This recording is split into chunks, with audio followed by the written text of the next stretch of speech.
Jason Christian is working with the star-studded team at Area 253 Glass in beautiful Tacoma, Washington.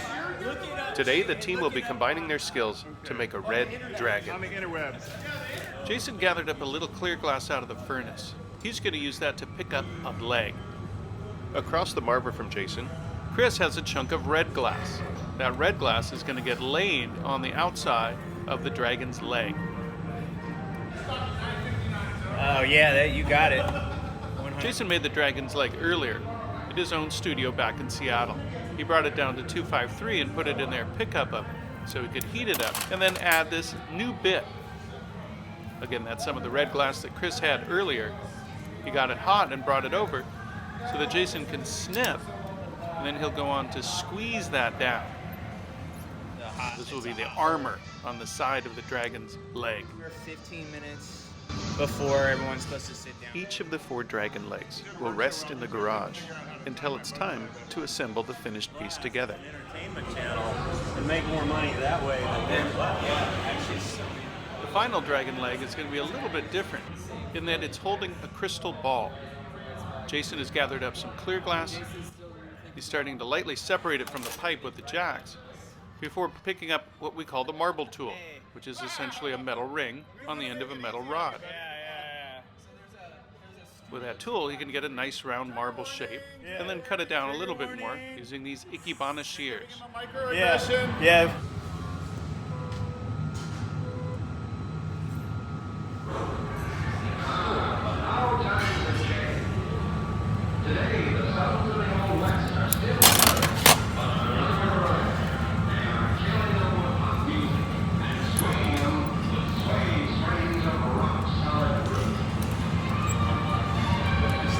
Now it's time to add that crystal ball into the dragon's claw.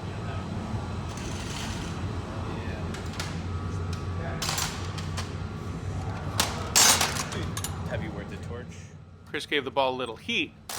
Jason's going to cool the neckline down with his shears. And then he'll break off the ball into these special ring tweezers.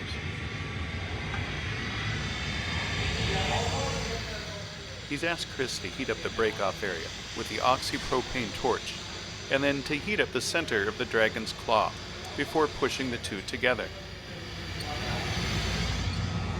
The crap out of me lately. And I think it's just this, you know. meditation. Where's that at? Jason wants those fingers wrapped around the ball. So in there. He'll go so far as to grab each individual end after heating it, pulling it out till it gets very thin, snipping or breaking that off to a point, and repeating that process, grabbing the glass, stretching it out into a long point, and then snipping it off. No, yeah, how could you know? And he's not just like Russell. You want the whole thing on here, right? Yeah. That was the last of the dragon's legs. Now it's time to make the dragon's head. Lay it in one drop.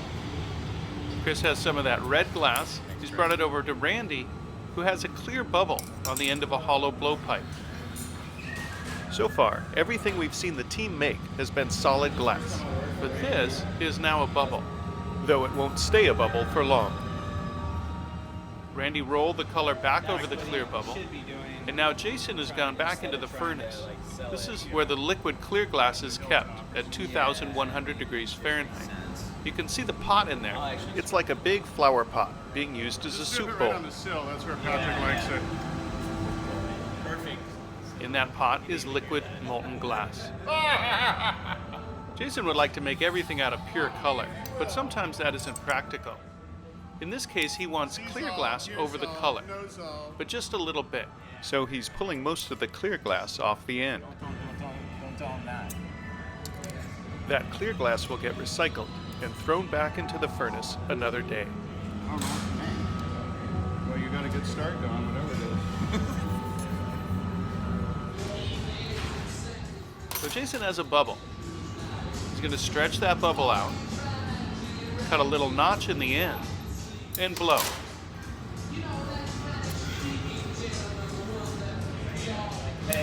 He's working on making a hollow tube.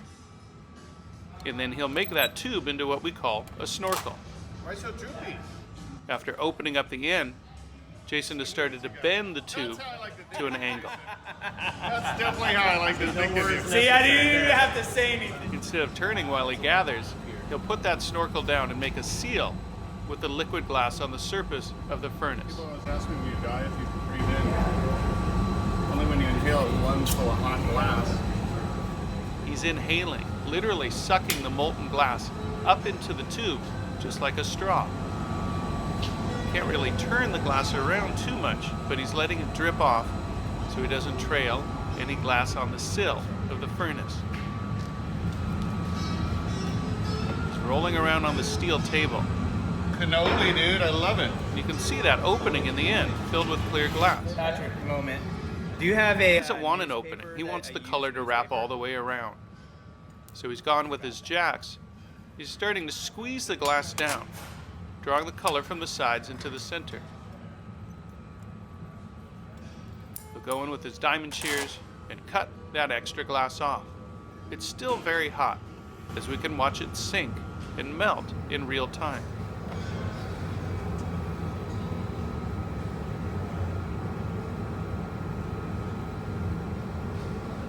So now we've got a solid rod of glass. Most of it's clear, but there's a thin layer of red glass on the outside.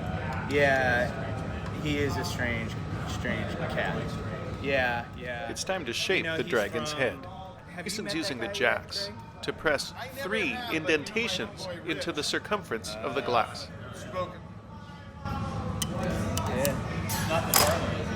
Yeah, right? The next step is to define the mouth of the dragon. Jason will use the flat crimps to round the outer perimeter, and then use the tag to cut a crease in and separate the upper and lower sections of the jaw. The reason he does it this way is because he wants the color to come back with him, instead of cutting with the shears, which would leave a big clear spot on the inside of the dragon's mouth.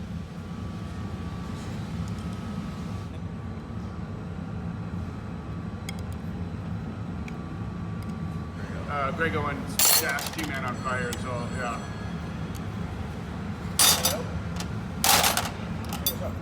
Randy, can you hold the pipe real quick?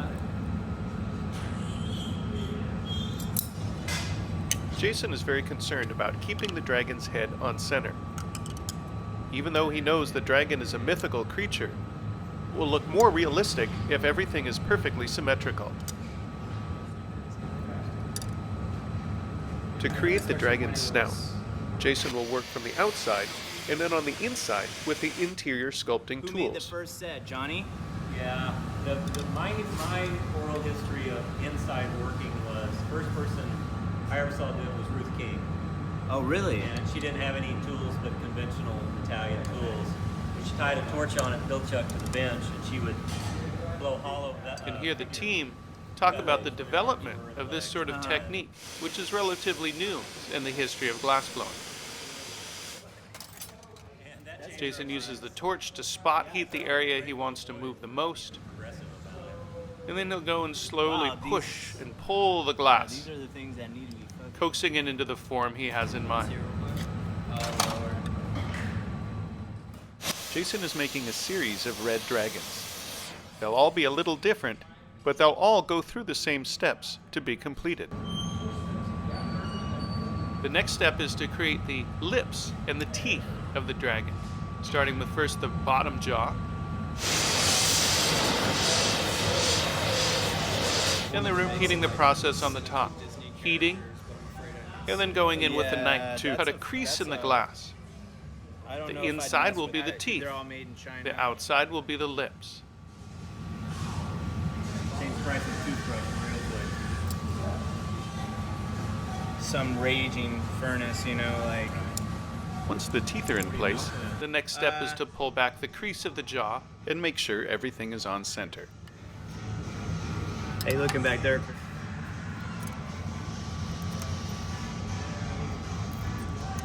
Jason can now heat the individual jaws and cut the teeth into that section.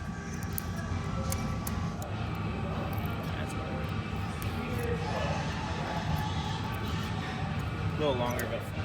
Again, Jason will repeat that both the lower and then the upper jaw. The same here is it's a really nice one because it's kind of deep too. I think it's like Been up there, and he's like, "Oh, you guys should come to the studio. You know, like check the studio out. A little longer flat." And the plates are gone now. So. Yeah. Jason will take a moment to straighten up the teeth, asking Chris to sight down the center of the pipe before using the tips of the shears to cut the nostrils into the end of the snout. Didn't want to be that kind of situation. Yeah. Pull the tip of the nose, and then one by one, heat and stretch the teeth, Thank you, Randy. Actually, true. Yeah.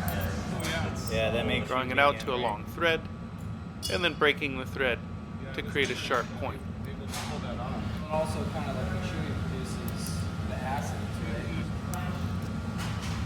You're getting on it. Well, I mean, Jason squares up the end of the lower jaw, and then starts to make the eyelids. Listen to it. I listen to it. Books on. The eyes will be separate bits of black glass. It's called Boys in the Boat. It's about tides and. I ate a meal when I was driving here. Uh-huh. I ate a meal when I got here. And then one last Promise time, you, Chris. cut in some teeth and the lower front lip. He did the same fucking thing. Yeah. And I just thought it was funny that he showed up here before I did, and you still didn't. I'm tell me. sorry, Pookie. Now it's time to place the eye. It'll start like the snout, pushing in the ball to create the eye socket. Again, making sure that these holes are symmetrical and even. The eyes themselves are black glass. Jason has taken a rod of black and heated the ends up to make them into small marbles. Those marbles get placed inside the eye socket, and then they're broken free from the rod. See, he's blown out it too. This glass blown. Jason wants to work quickly to draw the outer edges of the eyelids and then press the upper eyelid down over the eye. Once the left side's complete, the same thing on the right. Heat the eye socket, push in the marble of black glass, break it off the rod, and then start to heat and sculpt the eyeball.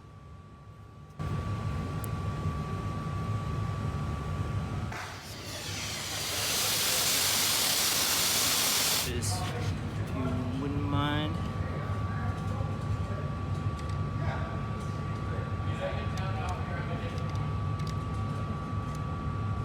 The next bit to be applied is the armor on the underside of the dragon's jaw and neck. This comes on as one long bit, which Jason works quickly to snip.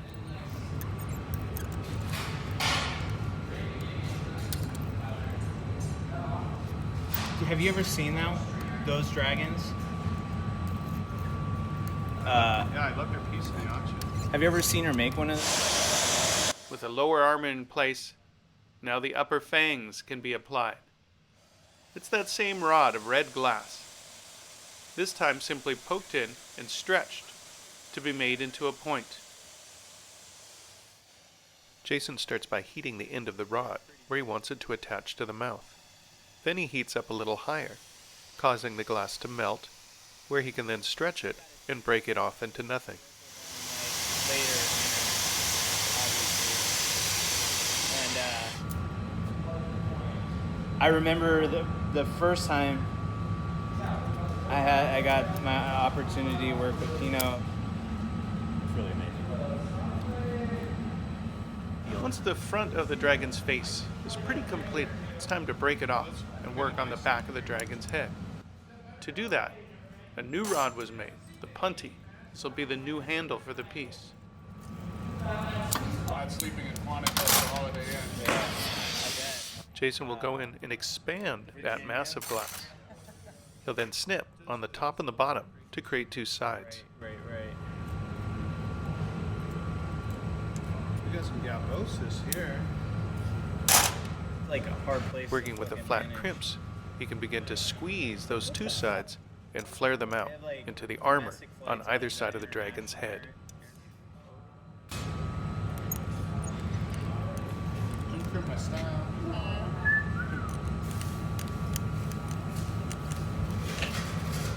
And then go up and down. Another Randy Walker, and he's got a whole bunch of fellows. Oh shit! The flaps are heated up and then snipped into the individual sections of armor plating. I wanted to know if I was that guy, so I forgot about it. But now every time I go into Canada, they pull me in. Oh really? I've got my passport, I've got my ID, and I've got my social security number. Crazy. Dope Bay. Yeah, Dope Bay is the one. Yeah, it was okay. We play golf. The glass needs to be at least 1,000 degrees Fahrenheit to move. I do blacklight. In order to cut it, it needs to be much, much hotter than that. They got 3 other Arnold Palmer courses. Jason wants to take a moment and prepare the area on the back of the head that will attach to the dragon's neck. The armor plates are flattened with a flat crimps and then pulled to a point. Pitched a perfect game, and he was high on LSD. Yeah. Joe Rosano's credit card. That we'll put it on that. Yeah, that's true.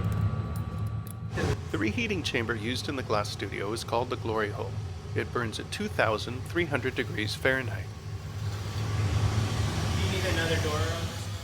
Chris just gave the dragon's head a flash in preparation for attaching the whisker to the side of the dragon's face. The whisker starts as a straight red glass rod, and then Jason continues to heat and shape it and attach it to the side of the dragon's head. It's challenging enough to do this on the first side, but far more challenging is to do the same thing on the other side, making a perfect mirror image from the first. Jason wants to make sure that those whiskers are firmly attached to the side of the dragon's head so that they don't pop off later on. Man, I wish Lenny were still alive because I could see this as a Motorhead album cover.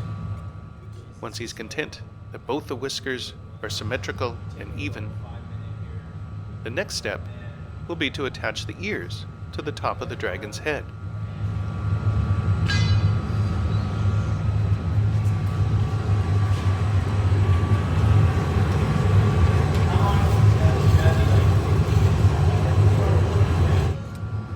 The red glass is attached to the top of the dragon's head, snipped off, and then squeezed with the tweezers. Things to it on the bench and just stuck it on its tail. My name's Chris Stenzel, owner and operator of Cinema Glass Studios. Not only am I a member, Like the dragon's armor, I'm a member. those ears are then pulled to points, Yeah, broken, exactly. to create a sharp edge. And so I got the lucky number of her pool, and like, she asked her, okay, you're There's more work to do on the dragon's head, but for now, it will rest in the garage, staying warm at about 1,000 degrees Fahrenheit. It's time to make the body of the dragon, so that we can attach all the parts that we've been working on so far and complete the project. The body of the dragon will be a much larger mess than we've seen the team work with so far. Jason has started by gathering up a bubble of clear glass. And now he's laying out red glass rods called cane. That cane was pulled earlier just for this project. Red glass coating clear glass in the middle.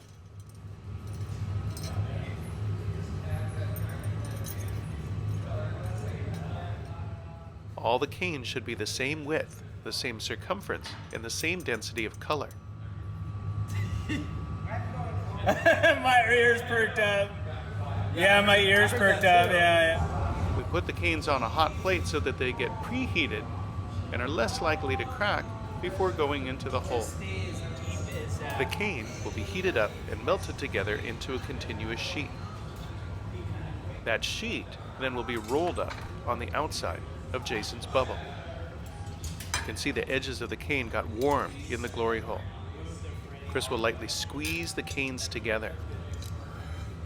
And right behind him, Jason comes with that gather of fresh hot glass. The canes get rolled up like a tractor tread on the outside of the bubble. Jason will then spend a few minutes pushing that cane down into the surface of the bubble. Normally he's very concerned about where the two sides of the cane meet up. For this project though, he wants a gap in the middle. Randy has picked up some of the same red glass they've been using all day and covered it with a layer of fresh glass from the furnace. That blob then gets laid down over the seam of the cane. No more here? Thank you, Randy. This new mass will be the breastplate for the dragon's armor and define the belly of the beast. Now it's time to start to elongate the dragon's body. Jason begins by narrowing the mass just beyond that section of breastplate. He'll then begin the process of grabbing the glass with the diamond shears and stretching it to its full length.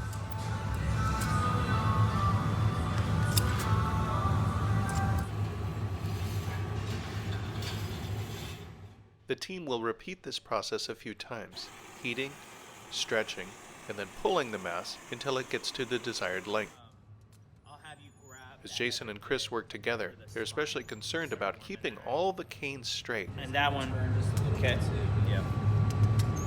And we'll straighten this whole thing out.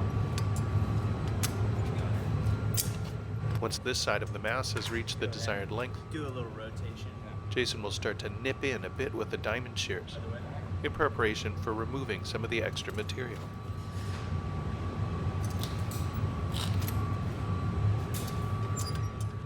This glass will stop moving at about 950 degrees Fahrenheit. Even though the outside may be cool to the touch, the inside is still quite warm and resists breaking. It's just gooey. The team will take a moment to center the glass in preparation for applying the roller wrap. So it roller wraps a little easier. This roller wrap will be a mass of clear glass, freshly gathered from the furnace and marvered to a point. The pipe holding the dragon's body is placed into offset rollers, while the mass of clear glass is placed on a stationary yoke.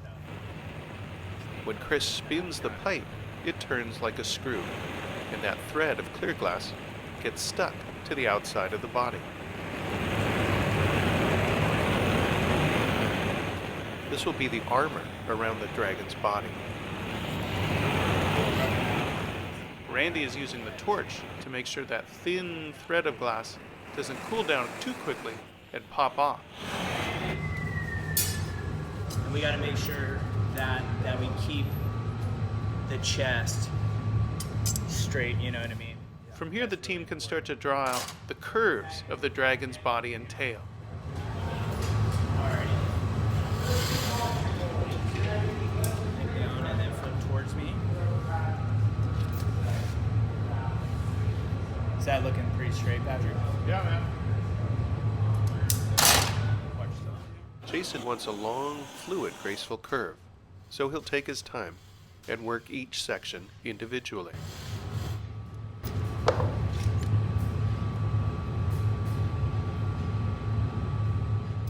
From time to time, he'll use those cork pads to push the glass around.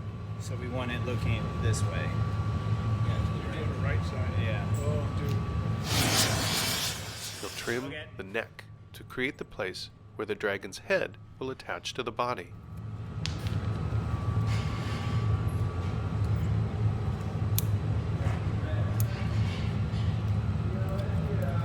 Okay, that's looking good. It's time to create the mane of armor plating that will be flowing down the back of the dragon's neck. Randy brings a bit of hot red glass that Jason lays on in one fell swoop. Let's save that, Randy. Okay. He'll then proceed to flatten that bit down into a ridge using the textured crimps. He'll segment the ridge with the side of the knife. Go ahead, yep. And then he'll proceed to reheat, flatten, and stretch to a point each and every segment of armor on the back of the dragon's neck. As he works, he'll jump around. He works this way so that each of the dragon's armor points has a chance to cool down and not to pull around while the other one is created.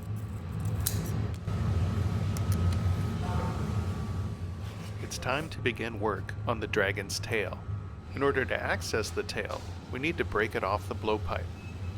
And in order to do that, we need a new way to hold on to the dragon.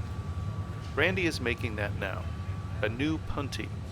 This one will support the weight of the dragon's body, and its legs, and its head. So it's got to be a pretty good-sized piece of glass. Randy is rolling it into a dome, and Jason will apply it right into the center of the dragon's chest. This is a special kind of punty called the sculpture punty. And pull back a little bit. Pull it. You saw Randy push the punty onto the piece and then pull back so that Jason could cut a small notch. With a little water and a tap, the dragon's body is broken free.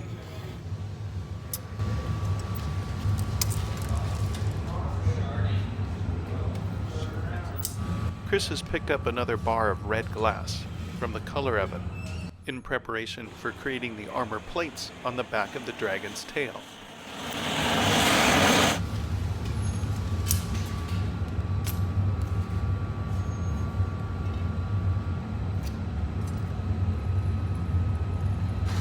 I'm gonna do that one more. Now's when Jason gets to have fun and play with the glass. Okay. Let's go one more time down. Okay, and over one more time. Side to side. Let's go front to back. Using the cork pads, Jason is going to fine-tune the curve of the dragon. This will be his last chance to make major movement in the body before applying the bits for the tail.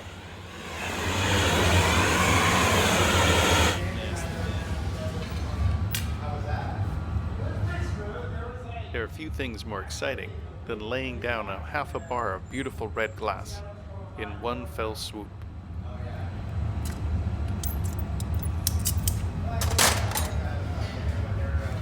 Chris had to work extra hot so that Jason could get in with the crimps and flatten it before the glass cools down too much. Great. Yeah, great.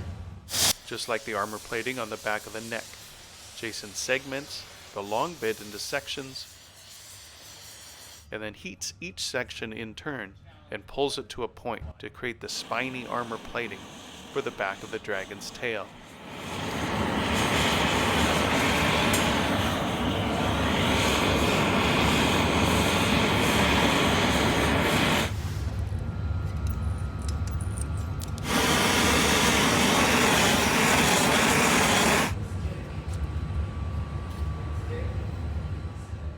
The very tip of the dragon's tail will get two final bits, which will be cut and pulled into a flaming point.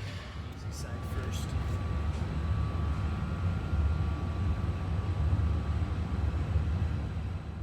Jason has to work quickly to slice the bit into separate sections before it's too cool to move.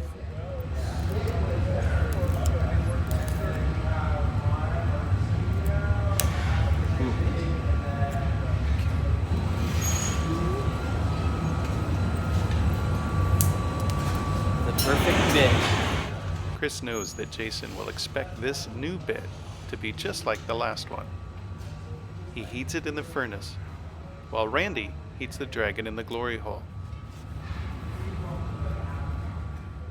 Chris brings the bit over, Jason taps it on, and then draws it down the side of the tail.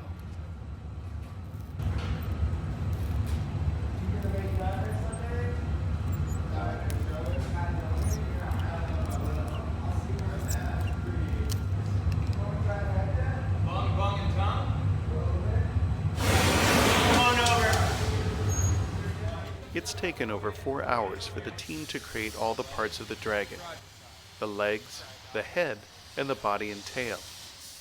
it'll take less than 1 hour to assemble the final dragon together. Jason begins by heating a section of the body where the first leg will be attached.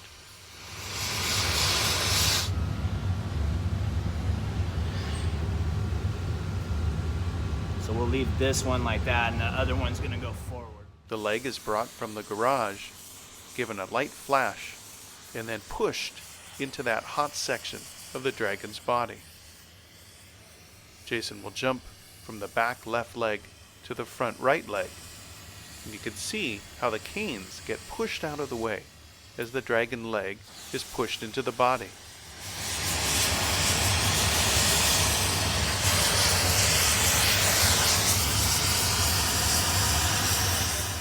After attaching the leg with a grabber tool, Jason will take a moment and straighten everything up using the cork pad. The cork is much softer and much less likely to break one of the delicate parts of the leg.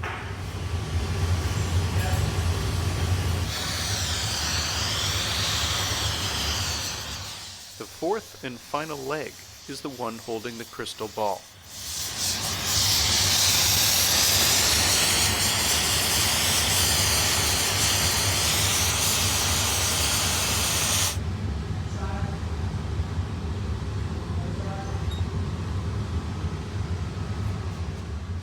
Now it's time to attach the dragon's head to the body. And I know it'll find its way back to center. A couple flashes. Just like the legs, the head has been hanging out in the garage on the cold side. Chris has moved it over to the hot side in preparation for running it into the glory hole and bringing it over to Jason.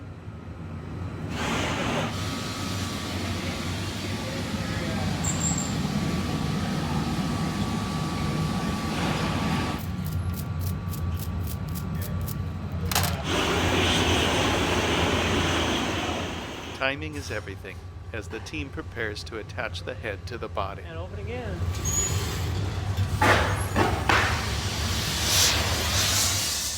Jason will use the oxypropane torch to heat up the top of the neck where the head is to attach. Unlike the legs, the head is still attached to that sculpture punty that it was made on earlier. So Jason has to work quickly to attach the head and then break the punty free. That punty left a little bit of glass on the tip of the dragon's snout. So Jason wants to heat that up, pull it, and cut it free with his shears.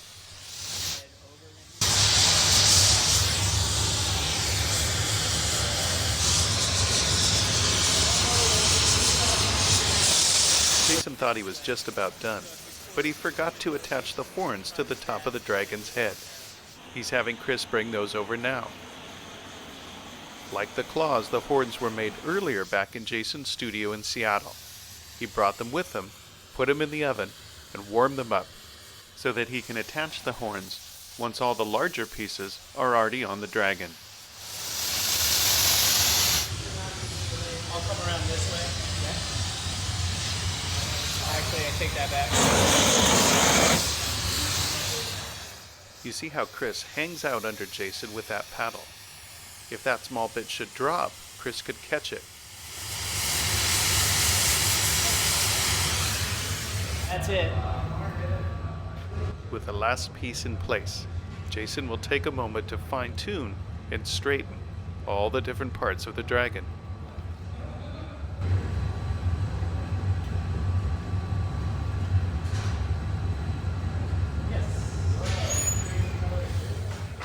The sharpest and smallest points are saved for the very end.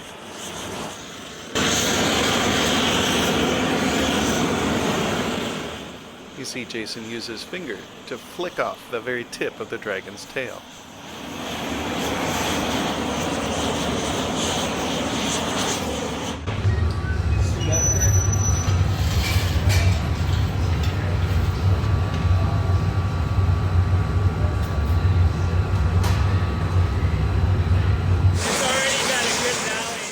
After all these hours of work, the most important step is removing the dragon from the punty and placing it into the oven where it will cool down overnight.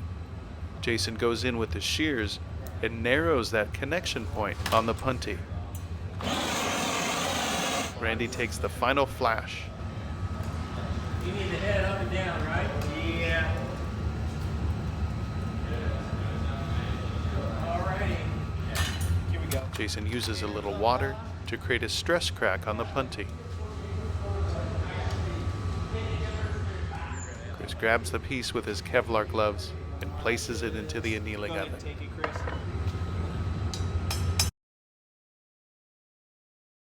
After cooling down a couple days in the annealing oven, this dragon was cold worked to clean up the area where it broke off the puntee. Jason had a talented metalsmith create a stand to display the finished piece.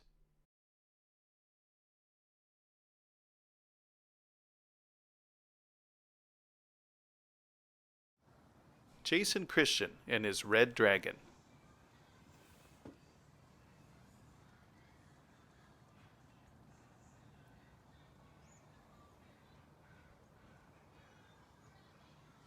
Pretty sweet, dude. I'm Greg Owen, G-Man on Fire. Thanks for watching.